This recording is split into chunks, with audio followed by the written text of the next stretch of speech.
Akhirnya smartwatch layar besar, baterai besar, dan ada memori internal 4 GB. Ini dia smartwatch dari merek Boslun C22. Untuk dari segi desain, smartwatch Boslun C22 ini terlihat sporty dan cowok banget ya guys. Dia di bagian bezel, dia dari metal, terlihat keren, kokoh gitu guys. Tapi lebih cocok sih buat kamu yang berlengan besar. Untuk watch face pilihannya nih cukup banyak dari smartwatch langsung ya. Bisa dilihat, nggak ada habis-habisnya guys. Mantap, dan tampilan watch face ini benar-benar cakep-cakep sih, yang digital maupun yang pointer. Di bagian strap juga bagus. Dia ada corak warnanya ini seperti army green gitu ya. Kemudian dia ada dua penyangga strap, bakalnya ini dari logam. Untuk quick release dia ada di sebelah kanan. Ukuran strapnya sendiri dia 22 mm ya lebar strapnya ini. Bisa diganti-ganti dengan model lainnya. Cuma menurut saya ini untuk bawaannya aja udah bagus sih. Bagian tebalnya kalau saya ukur ini kurang lebih di 13 mm lebih ya. Untuk di bagian pinggir case-nya, tebalannya. Diameternya ini lumayan besar guys. Dia 51 mm lebih. Bisa dilihat, gede banget. Lock-nya ada di 59 mm lebih. Hampir 60 mm guys. Wow, ini bener-bener jumbo banget sih ya. Biar dia punya diameternya gede gini guys. Dan juga ukurannya besar. Dan juga baterainya ini lumayan besar juga ya. Dia ada di 400 mAh. Untuk baterai life bisa bertahan sampai 1 mingguan atau 7 hari. Menurut pemakaian saya sih ini mantap sih. Untuk baterainya juga awet ya, terbilang pemakaian wajar ya, dan jarang terhubung ke Bluetooth atau ke smartphone. Beratnya sendiri kalau saya timbang biar gede gini hanya ada di 62 gram lebih, hampir 63 gram ya. Kalau tanpa strap saya timbang dia ada di 43 gram lebih, hampir 44 gram. Fitur Bluetooth call-nya dia sudah ada ya. Fitur Bluetooth call di sini, dan saya coba tes menggunakan WhatsApp call dari iOS. Ini bisa terhubung dan mengangkat panggilan langsung dari smartwatch ini. Bagian touchscreen-nya sendiri menurut saya ini bagus, sensitif, dan ringan guys. Ini UI-nya bagus ya. View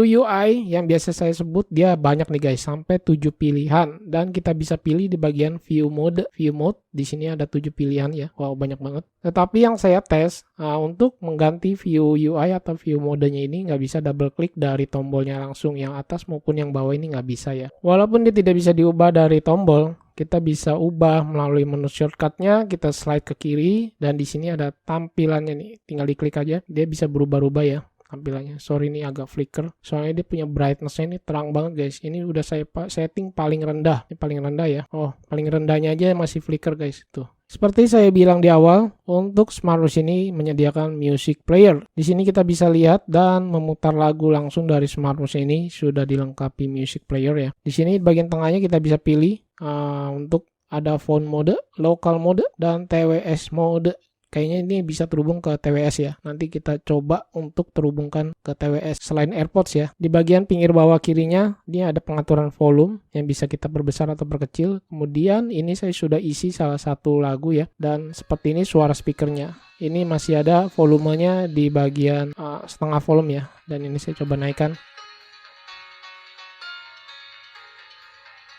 Suara speakernya cukup kencang dan mantap menurut saya nih guys. Untuk memorinya sendiri yang tersedia di smartwatch ini tidak full 4 GB ya guys. Kalau saya cek di laptop atau di PC, untuk memori internalnya ini 3 GB lebih. 3 GB lebih ini untuk menyimpan lagu, musik ini udah cukup oke. Pastinya akan tersimpan banyak. Kita lihat-lihat untuk fitur-fitur lainnya. Oh ya, ini smartwatch akan tayang. Next. Di fitur heart rate-nya ini kita lihat dia berjalan secara dinamis atau berkelanjutan, mantap. Kemudian juga dia banyak ya fitur-fitur lainnya yang mendukung untuk fitur kesehatan, tetapi saya sih nggak berani jamin 100% akurat. Karena ya ingat, untuk harganya sendiri juga ini terbilang murah ya guys. Dia ada blood oxygen, blood pressure, sport mode. Kita lihat di sini dia belum ada built-in GPS.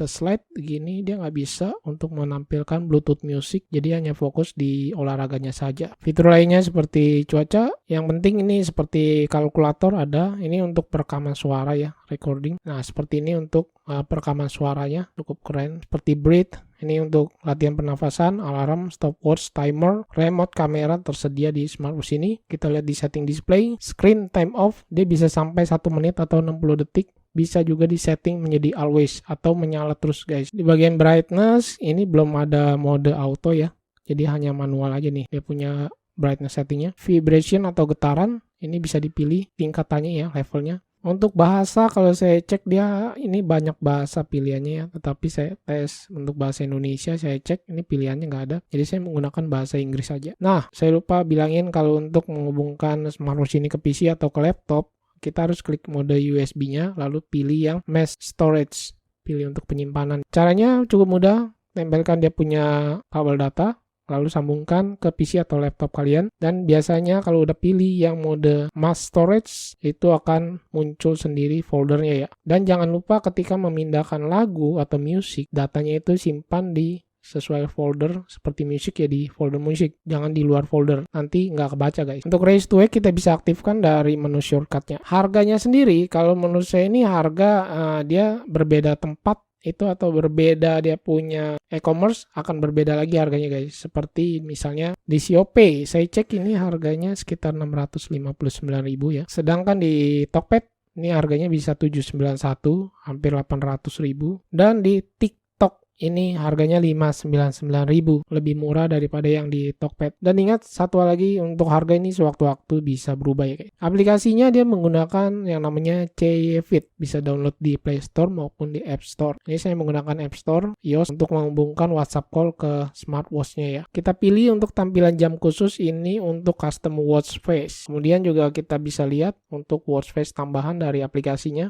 yang menurut saya ini terbilang banyak ya. Bisa dilihat nih guys, tuh sampai ke bawah tuh, lonjor terus, mantap. Seperti ini tampilannya kalau saya pakai di lengan saya yang kecil, terlihat tebal dan juga besar. Ini mantap banget kalau lengan kamu besar ya. Saya coba untuk raise to wake-nya, ini berjalan cukup responsif, dan saya coba untuk sekali lagi raise to wake-nya. Ya, seperti itu guys. Ya, kesimpulannya smartwatch dari Boslun tipe C22 ini mantap sih menurut saya. Untuk dari desain bagus, berkualitas, besar. Oh ya, untuk layarnya sendiri dia belum AMOLED ataupun IPS ya. Dia masih menggunakan HD screen, cuma ukurannya aja yang besar, 1,6 inch. Resolusinya juga besar, masuk besar ya, di 400 x 400 pixel. Baterai besar 400 mAh, memori internal 4 GB, dan terbilang ringan. Beratnya ini diameternya besar. Oke, mungkin segini dulu yang bisa saya sampaikan unboxing dan quick review dari smartwatch Boslun C22. Terima kasih banyak buat yang sudah menonton.